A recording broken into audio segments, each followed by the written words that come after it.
नमस्कार, बहुत स्वागत है आपका इंडिया इनसाइड में। मैं हूं आपके साथ हिमांशा मेहता।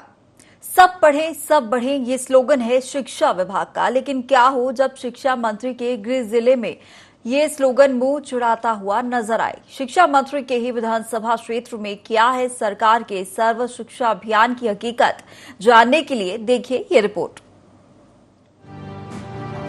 हम बात कर रहे हैं वाड्रफ नगर के झापर की, जहां कोरवापारा में निवास करने वाले बच्चे आज भी शिक्षा और ग्रामीण बुनियादी सुविधाओं के लिए तरस रहे हैं।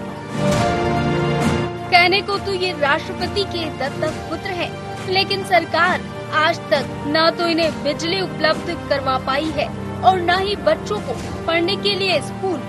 बच्चों को प्राइमरी स्कूल के लिए जंगल के रास्ते से 3 किलोमीटर का सफर तय करना पड़ता है। वहीं माध्यमिक स्कूल की दूरी 5 किलोमीटर है, जिसकी वजह से कई पालक अपने बच्चों को स्कूल ही भेजना बंद कर दिए हैं। हमरन ठे तो स्कूल नहीं है, हमार स्कूलो है तो बहुत दूर में पड़ा था, हमार लइकन मन नहीं पढ़ पा रहा था। अब बहुत दूर है तो हमरनो नहीं भेजे बर करी लइकन मन के। हमार पारा में आंगनबाड़ियों नहीं है ना, तो हमारे कोरवा पारा में ना 40-42 बच्चे हैं, न स्कूल जा पाते हैं, बहुत दूर स्कूल है और लाइट बत्ती नहीं है और इसलिए अंधेरे में पढ़ नहीं पाते हैं। मांग करते हैं साहब, आते हैं अधिकारी लोग और नेता लोग आते हैं, बोलते हैं नहीं तुरंत हम करेंगे, वोट जीतते तक करेंगे, लेकिन आज तक उन लोग घूमने आते हैं, न हम लोग को लाइट दिए, न यहाँ आंगनबाड़ी नहीं है। एक तरफ दुनिया चांद पर जाने की तैयारी कर रही है और दूसरी तरफ कोरवापारा के लोग आज भी लालटेन युग में जिंदगी बिताने को मजबूर है। इनके घरों में तो अंधेरा है ही, साथ ही आने वाली पीढ़ी का भविष्य भी अंधकारमय है। कई बार ग्रामीणों ने मंत्री जी से भी फरियाद लगाई, लेकिन अभी तक इनकी एक नहीं सुनी गई है। अब आपको जिम्मेदारों के बयान भी सुनवाते हैं। हमारे 12 वार्ड में कोरवापारा बच्चों लोग पढ़ नहीं पा रहे हैं। दूर में स्कूल है, यहाँ से 6 किलोमीटर पड़ जाते हैं और बच्चा लोग बहुत 40-42 बच्चों हैं, पढ़े हैं बिना स्कूल के। कोरवापारा में जरूर स्कूल सरकार दे, एग्री हो।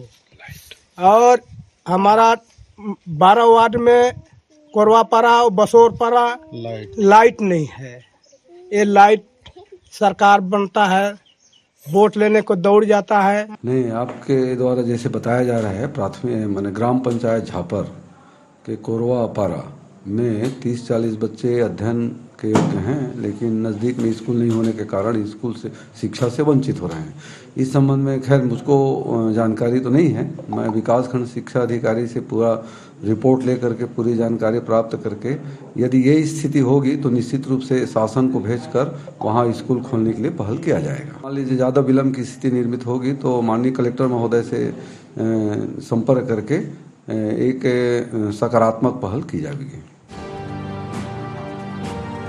वहीं मामले में जिला शिक्षा अधिकारी मामला संज्ञान में नहीं होने की बात कर रहे हैं और अब उचित पहल करने की बात करते नजर आ रहे हैं। अब मामला सामने आने के बाद देखना होगा कि प्रशासन की नजर कब इन मासूमों पर जाएगी और कब तक इनके लिए एक स्कूल और बिजली की व्यवस्था हो पाती है, ये देखने वाली बात होगी। IND 24 के लिए बलरामपुर से देवेश दुबे की रिपोर्ट।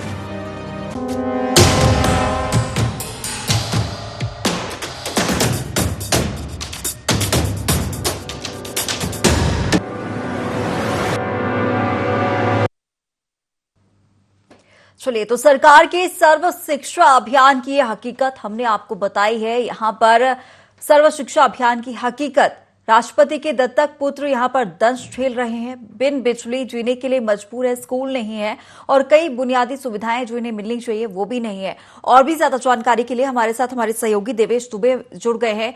देवेश, पूरी जानकारी जानना चाहिए किस तरीके से यहाँ पर ग्रामीण है, शिक्षा के क्षेत्र में उन्हें जो सुविधाएं मिलनी चाहिए, जो योजनाओं के तहत उन्हें सुविधाएं मिलनी चाहिए वो नहीं मिल पा रही हैं, और क्या परेशानियां इस क्षेत्र में है? जी बिल्कुल हिमांशु, मैं बताना चाहूंगा, ये वाड्रफ नगर विकास खंड के झापर ग्राम पंचायत का मामला है। झापर ग्राम पंचायत के कोरवापारा में लगभग 30 से 40 घर हैं और वहां पे लगभग 150 लोग निवास करते हैं। सबसे हैरानी की बात यह है कि ये शिक्षा मंत्री का विधानसभा क्षेत्र होता है और यहाँ लगभग 40 बच्चे अभी तक शिक्षा से वंचित हैं और ये पूरे बच्चे लगभग कोरवा जनजाति के हैं और इनको शिक्षा नहीं मिल पा रही है। एक तरफ माना जाए सरकार इनको राष्ट्रपति का दत्तक पुत्र बोलती है और इनके विकास के लिए हर आवश्यक कदम उठाने की बात करती है, लेकिन ये तस्वीर देखकर हैरानी होती है कि आज तक इनकी सुध लेने वाला कोई नहीं है। ऐसा नहीं है कि इन ग्रामीणों ने आज तक कोई इस कार्य के लिए कोई पहल नहीं किया। इन्होंने कई बार जन समस्या निवारण शिविर में आवेदन दिए, इसके साथ साथ मंत्री जी से भी फरियाद लगाई, लेकिन आज तक इनकी सुनने वाला कोई नहीं है।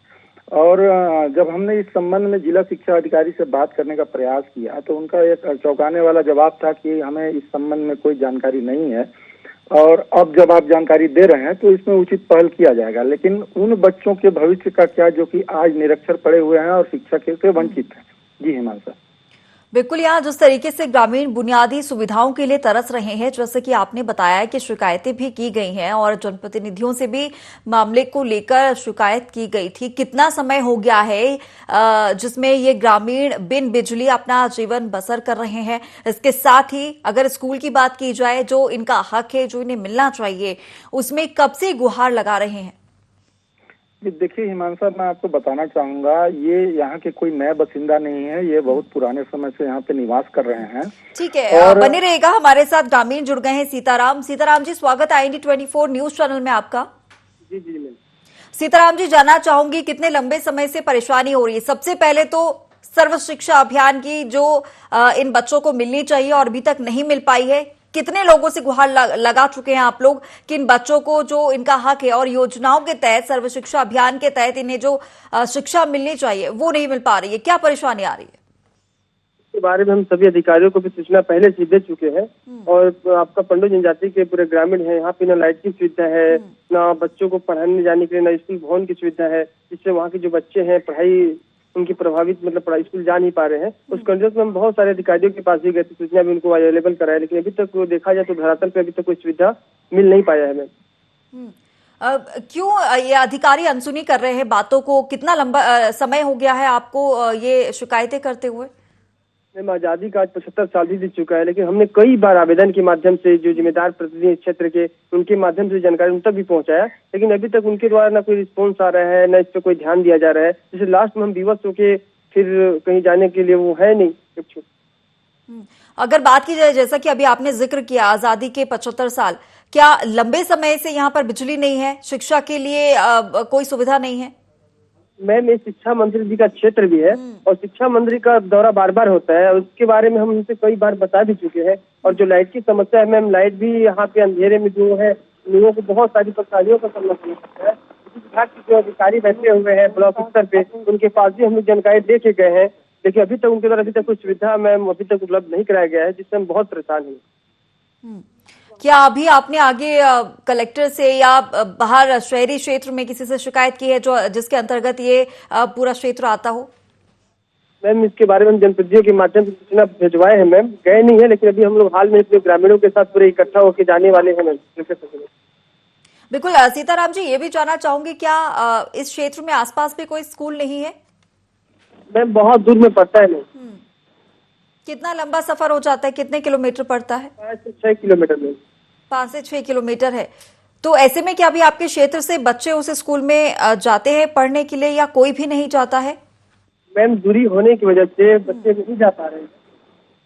ठीक है, बने रहिएगा सीताराम जी, और भी आगे मैं आपसे बातचीत करूंगी और भी समस्याओं की जानकारी लूंगी। देवेश, यहाँ पर जिस तरीके से इन्होंने बताया है कि लंबे समय से बिजली नहीं है, शिक्षा की बात की जाए, शिक्षा लंबे समय से ये लोग नहीं अपने बच्चों को करवा पा रहे हैं, दिलवा पा रहे हैं शिक्षा, और यहाँ पर जनप्रतिनिधियों की बात की जाए तो लंबे समय से वो भी अनसुनी करते आ रहे हैं। बात शिक्षा मंत्री का क्षेत्र, उसके बाद भी यहाँ पर कोई सुध नहीं ली जा रही है। आज तक इन लंबे समय की बात नहीं है, आज तक इन्हें बिजली की सुविधा मिली ही नहीं है। ये जब से यहाँ निवासरत हैं बिजली की कोई व्यवस्था नहीं हुई है। इसके साथ ही मैं आपको बताना चाहूंगा, शिक्षा प्राइमरी स्तर के बच्चों को लगभग 4 किलोमीटर दूर स्कूल है और जंगली रास्ता है, इसलिए अभिभावक जो हैं डर के चलते बच्चों को स्कूल भेजना मुनासिब ही नहीं समझते। दूसरी ओर मैं बात करूं, 2 वर्ष पहले लगभग 2 वर्ष पहले पोल गिराए गए थे बिजली के, और ये आश्वासन दिया गया था कि जैसे ही हमें वोट देंगे, आप जिताएंगे, आपके घरों में बिजली का कनेक्शन कर दिया जाएगा। लेकिन अब धीरे धीरे चुनाव के बीतने के बाद धीरे धीरे उन बिजली के खंभों को भी वहां से हटा दिया जा रहा है। अब ऐसे में ग्रामीण बेहद हताश और निराश हैं। उन्हें जनप्रतिनिधियों पर से तो उनका विश्वास ही उठते जा रहा है। उनका कहना है वोट लेते समय लोग बड़े बड़े वादे करते हैं कि विकास से जोड़ देंगे, लेकिन वोट देने के बाद, जीतने के बाद कोई उनकी सुध लेने वाला ही नहीं है। बिल्कुल देवेश, सही कह रहे हैं आप। लेकिन अगर बात की जाए कि हर बार अगर अधिकारियों से बात की जाए मामले को लेकर की समस्या है, कोई ना कोई टेक्निकल और दफ्तर का ये मसला निकालते हैं और उसके बाद एक लंबा समय निकल जाता है और मामला जस का तस बना रहता है। अगर टेक्निकली कोई बात की जाए यहाँ पर, तो क्या परेशानियां आ रही है? क्यों यहाँ पर बिजली की व्यवस्था नहीं की जा रही है? क्यों यहाँ पर एक स्कूल नहीं दे पा रहे हैं? जी देखिए हिमांशा, मैं बताना चाहूंगा देवेश जी बने रहिएगा हमारे साथ। जिला शिक्षा अधिकारी जुड़ गए हैं केएल महिलांगे जी। बहुत स्वागत है केएल जी आपका ANE24 न्यूज चैनल में। चलिए, संपर्क टूट गया है, कोशिश करेंगे दोबारा उनसे संपर्क हो सके और इन तमाम मुद्दों को लेकर जानकारी हमें दे पाए, बता पाए क्या परेशानी यहां पर हो रही है, क्योंकि इस तरीके के मसलों पर अधिकारी अक्सर बात करने से मना कर देते हैं। एक बार फिर से देवेश आपके पास आऊंगी। यहां पर अधिकारी तो जिस तरीके से संपर्क काट देते हैं, बहुत मुश्किल होता है ऐसे समय में उनको जोड़ पाना, और हमेशा मना कर देते हैं कि इन मुद्दों पर वो बातचीत नहीं कर पाएंगे। चलिए ठीक है, वापस लौटेंगे। क्या परेशानी, क्यों यहाँ पर ये लाइट की सुविधा नहीं दे पा रहे हैं? स्कूल यहाँ पर छोटा सा मुहैया नहीं करा पा रहे हैं इन बच्चों के लिए कि शिक्षित हो सके बच्चे। जी देखिए हिमांशा, इस संबंध में मैंने जिला शिक्षा अधिकारी और कलेक्टर दोनों से बात करने का प्रयास किया। कलेक्टर साहब का स्पष्ट कहना था कि मेरे संज्ञान में अभी ये मामला आया है, मैं टीम भेजूंगा, वहाँ जांच कराऊंगा, क्या परेशानियां हैं उनका निराकरण किया जाएगा। लेकिन अब ये वादे तो आज बहुत सालों से चले आ रहे हैं, लोग ऐसे ही आश्वासन दे रहे हैं। अभी तक वहाँ पर कोई जांच टीम नहीं गई है और ना ही कोई निष्कर्ष निकला है। वहीं दूसरी तरफ जिला शिक्षा अधिकारी से भी बात किया गया, उन्होंने भी इस मामले में अनभिज्ञता दिखाई और कहा कि पहल करेंगे। लेकिन सिर्फ बोल देने से पहल करने में काफी अंतर होता है। आपने अभी देखा ही होगा, फोन लगने के बाद फोन काट दिया जाता है।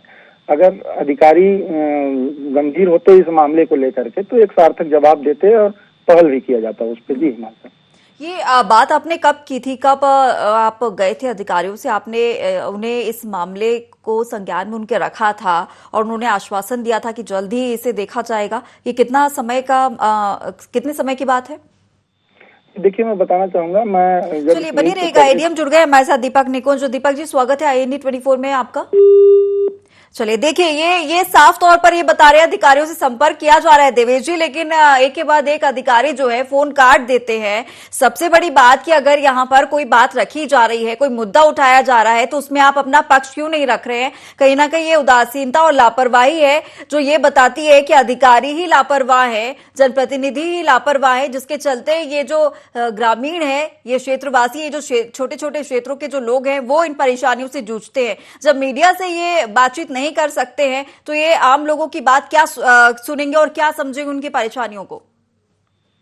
जी बिल्कुल हिमांशु, मैं बताना चाहूंगा कि जब इस खबर को कवरेज करने के लिए ग्रामीणों ने मुझे बुलाया था, उनकी एक आखिरी इच्छा थी कि मीडिया में शायद इस मामले को लाया जाएगा, तभी उनकी सुनवाई हो पाएगी। और मैं खबर कवरेज करने के बाद तत्काल जिला कार्यालय गया था, वहाँ कलेक्टर से बात हुई थी और जिला शिक्षा अधिकारी से भी बात हुई थी। ये ज्यादा दिन की नहीं, पिछले 2 दिन की बात है। और 2 दिन के अंदर अगर कलेक्टर साहब ने गंभीरता से इस मामले को लिया होता तो अभी तक टीम भेज के और वहां से पूरी जानकारी मंगवा के कोई उचित पहल किया गया होता।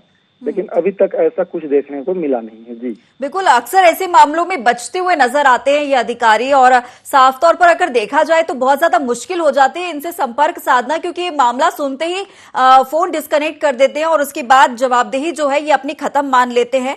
ऐसे में बहुत ज्यादा जरूरी है कि ऐसे लोगों को, ऐसे अधिकारियों को ऐसी जगह पर रखा जाए जो वाकई में जनता के लिए, जिन्होंने काम करने की सोच रखी हो। और ऐसे में अगर सिर्फ इसलिए ये अधिकारी ऐसे पदों पर आ जाते हैं कि इन्हें सिर्फ अपनी कुर्सी ही प्यारी लगती है, तो ऐसे में काफी ज्यादा मुश्किल हो जाता है। और जिस तरीके से यहाँ पर जो परेशानियां जो हम हर बार अपने इनसाइट के इस प्रोग्राम में तमाम परेशानियों को हम बताते हैं, दिखाते हैं, कहीं ना कहीं मामला गंभीर होता है और ऐसे लोग जिन्हें काफी बुनियादी सुविधाएं नहीं मिल पाती हैं, उन्हें वो सुविधाएं मिल सके, ऐसे मसलों को हम हमेशा उठाते हैं। लेकिन जब अधिकारी ही अनसुना करेंगे, रवैया इस तरह का अपनाएंगे, तो कहाँ इन लोगों को जो परेशानियां हैं, जो सुविधाएं मिलनी चाहिए, जो इनका हक है, वो नहीं मिल पाएगा। जी देखिए, मैं बताना चाहूंगा, सबसे हैरान कर देने वाली बात यह है कि अभी लगभग 4 महीने पहले एक सड़क का निर्माण कराया जा रहा था। उस सड़क को ठीक उसी मोहल्ले पे ला करके रोक दिया गया और उस काम को देखते हुए ग्रामीण सीधे सीधे प्रशासन पर उपेक्षा का आरोप लगाते हैं। उनका कहना है कि प्रशासन चाहता ही नहीं है कि हमारे बच्चे पढ़ लिख लें और हम अच्छे से जीवन बसर कर पाएं। और ये बहुत ही शर्मनाक बात है। शिक्षा मंत्री का विधानसभा क्षेत्र है, अगर शिक्षा मंत्री 40 बच्चों के भविष्य में आने वाले अंधकार को दूर नहीं कर सकते, उनके लिए शिक्षा की व्यवस्था नहीं कर सकते, तो निश्चित तौर पर एक शर्मनाक बात है। जी हाँ, बिल्कुल। और अगर बात की जाए, ये भी आपसे ऐसे कई भी देवेश उदाहरण हमने देखे हैं कि कई जगह बार बार अधिकारियों से, जनप्रतिनिधियों से, मंत्रियों से परेशानियों को अवगत कराया जाता है और ऐसे में जब देखा जाता है लंबे समय से कोई बात नहीं सुन रहा है, तो ऐसे कई उदाहरण देखे जब ग्रामीण खुद परेशान होकर खुद उन्होंने सड़क बना ली हो, अपने सुविधा के अनुसार उन्होंने सड़क खुद ही बना ली हो, कैसे भी करके परेशान होकर नालियों का निर्माण खुद ही कर लिया हो। बहुत सारे ऐसे उदाहरण कई जगह के देखे हैं और अक्सर ये तब हो जाता है जब कोई सुनने को तैयार नहीं है, तो अपने भरण पोषण के लिए, अपने जीवन यापन के लिए सुविधाएं खुद ही इन्हें जुटानी पड़ती हैं। जी बिल्कुल हिमांशा, लोगों ने ऐसा पहल कई जगह पे किया है, लेकिन मैं आपको बताना चाहूंगा स्कूल और विद्युत की व्यवस्था कर पाना। चलिए ठीक है देवेश जी, रुकिएगा, रोकना चाहूंगी आपको। कांग्रेस से जिलाध्यक्ष जुड़ गए हैं राजेंद्र तिवारी जी। राजेंद्र जी, स्वागत है IND 24 न्यूज चैनल में आपका। जी जी, थैंक यू। राजेंद्र जी, वाड्रफ के झापर के कोखापारा का ये मामला है और यहाँ पर जिस तरीके से जो यहाँ के क्षेत्र के जो ग्रामीण हैं, कोरवा पारा माफ कीजिएगा, जो यहाँ पर जो ग्रामीण हैं, जो लोग हैं, इन्हें अभी तक बुनियादी सुविधाएं ही नहीं मिल पाई हैं। आज तक इनके क्षेत्र में शिक्षा के लिए कोई सुविधा नहीं है और इसके अलावा भी अगर बात की जाए तो ना यहाँ पर लाइट की सुविधा है, ना सड़क की सुविधा है। जिस तरीके से ग्रामीण अपना जीवन बसर कर रहे हैं बेहद ही गंभीर है और मतलब क्या शब्द है जो इनके लिए इस्तेमाल किया जा सके, किस तरीके से ये अपना जीवन यापन यहाँ पर कर रहे हैं, इसकी सुध लेने वाला कोई नहीं है, ना अधिकारी ना जनप्रतिनिधि। क्या कहेंगे? जी बिल्कुल गंभीर मामला है। अभी तक ऐसा होना तो नहीं चाहिए था। अब इसको तो हम ही लोगों को आगे बढ़ के करवाना पड़ेगा।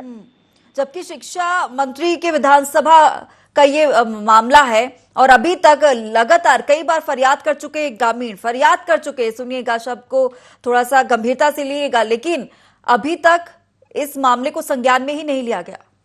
नहीं, बिल्कुल संज्ञान में लेने लायक बात है। आप लोगों से जानकारी मिल रही है। अब मैं खुद स्वयं संज्ञान में लेते हुए उसको दौरा कर रहा हूँ और कहाँ से गलती है उसको मैं ढूंढ रहा हूँ। फिर से आपको बता दूंगी, वाड्रफ नगर के झापर की कोरवा पारा का ये मामला है और यहाँ पर हर बार संज्ञान में लाया जाता है। हमारे संवाददाता द्वारा भी अधिकारियों को और जनप्रतिनिधियों को मामला संज्ञान में लाया गया, आश्वासन ही मिला है अभी तक। जी, मैं नोट कर लिया झापर गांव को, मैं दिखवाता हूँ मैडम। क्या मानो कि आपका भी आश्वासन है, वाकई में इनके लिए आप काम करेंगे या फिर आगे यहाँ पर अधिकारियों से बातचीत की जाएगी, क्यों लाइट नहीं है, बिजली नहीं है और शिक्षा के लिए सर्व शिक्षा अभियान के तहत जो इन्हें अधिकार है, जो इनका वो इन्हें मिलना चाहिए, वो भी नहीं है? क्या माना जाए कि आप सिर्फ आश्वासन दे रहे हैं, वाकई इनके लिए काम करेंगे? नहीं, काम करेंगे। किसी न किसी को आगे बढ़ के काम तो करना पड़ेगा, तो मैं ही क्यों नहीं, मैं जाऊंगा, स्वयं से जाऊंगा। आपका बहुत बहुत इसके लिए मैं धन्यवाद देता हूं कि आपने ऐसा मामला को उठाया है और मैं खुद जाकर निरीक्षण करता हूं, अधिकारियों को साथ में लेकर जाऊंगा। चलिए ठीक है, उम्मीद की जा सकती है कि आपने जिस तरीके से कहा है काम होगा, क्योंकि काफी दर्शक हमारे देख रहे हैं और वो जनता भी देख रही है जिस तरीके से आप यहाँ पर अपने आश्वासन ही नहीं, आपने कहा है कि आप काम करेंगे और इस खबर पर हम लगातार नजर बनाए रखेंगे। हमारे साथ जुड़ने के लिए आपका शुक्रिया। देवेश, क्या कहेंगे? अब जिला कांग्रेस जिलाध्यक्ष कांग्रेस राजेंद्र तिवारी जी का तो कहना है मामला संज्ञान में आया और इस पर करेंगे काम।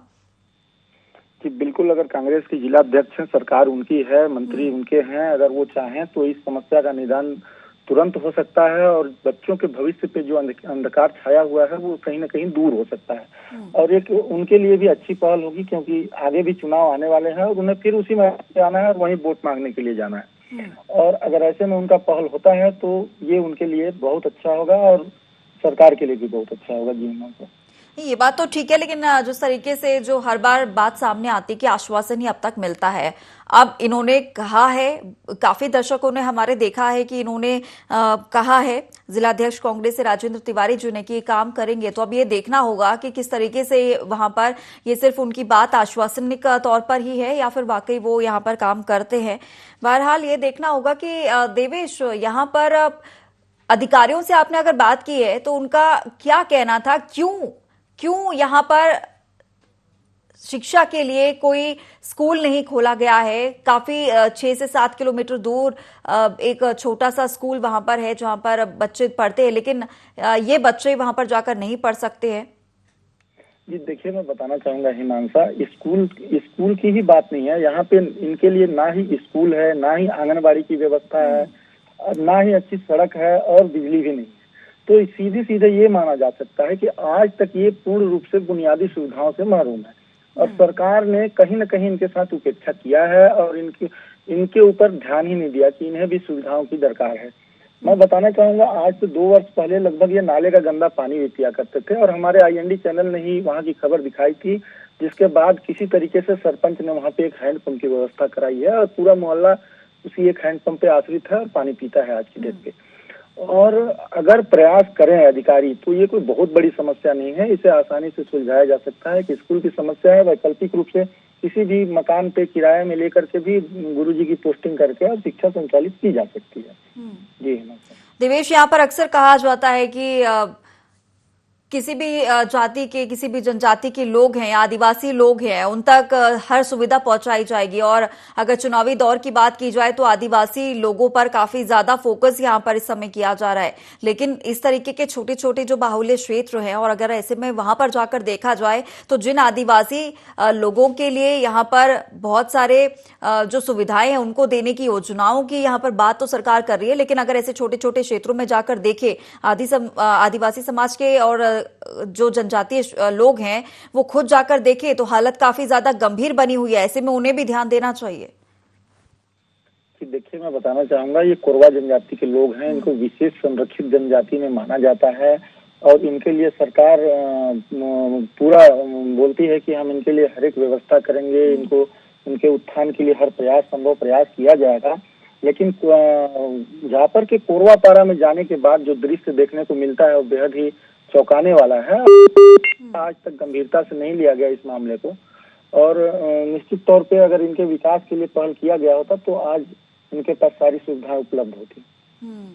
बिल्कुल। और एक बात और देवेश, मैं आपसे ये पूछना चाहूंगी कि अगर अधिकारी ऐसे मसलों पर कुछ कर नहीं पाते हैं, कोई सुविधाएं नहीं दिलवा पाते हैं इन लोगों को जिनके लिए उन्हें उस क्षेत्र में पदभार दिया गया है, फोन पर बात करने से क्यों बचते हैं? फिर खुलकर सामने आना चाहिए। देखिए, सीधे बातों में कि अपनी जिम्मेदारियों से भागते हैं अधिकारी नहीं चाहते हैं कि इन सब झमेलों में पड़ें। और दूसरी चीज ये है कि फोन काट देने से किसी की जवाबदारी खत्म नहीं हो जाती। जनता देख रही है, जनता को भी समझ में आ रहा है कि हमारे जो ब्लॉक में या जो जिले में अधिकारी बिल्कुल देवेश, आप सही कह रहे हैं, फोन काट देने से जिम्मेदारी खत्म नहीं हो जाती है, लेकिन फिर भी यहाँ पर अधिकारी फोन काट देते हैं और सोचते हैं कि उनकी जिम्मेदारी खत्म हो गई है, वो जवाब देना उचित नहीं समझते। हमारे साथ जुड़ने के लिए देवेश आपका बहुत शुक्रिया। तो जिस तरीके से वाड्रफ नगर के झापर की जहाँ कोरवा पारा का ये मामला हम आपको बता रहे, ग्रामीणों को बुनियादी सुविधाएं नहीं मिली है, तरस रहे हैं ग्रामीण, गांव में ना तो बिजली और ना ही बच्चों को पढ़ाने के लिए कोई स्कूल मुहैया कराए गए हैं। अधिकारी जनप्रतिनिधि सिर्फ उदासीन रवैया यहां पर अपना रहे हैं। देखना होगा कि ये आश्वासन जो मिल रहे हैं उन पर सुविधाएं उन्हें कब मिल पाती है। फिलहाल आज के IND इनसाइड में इतना ही। मुझे दीजिए इजाजत। नमस्कार।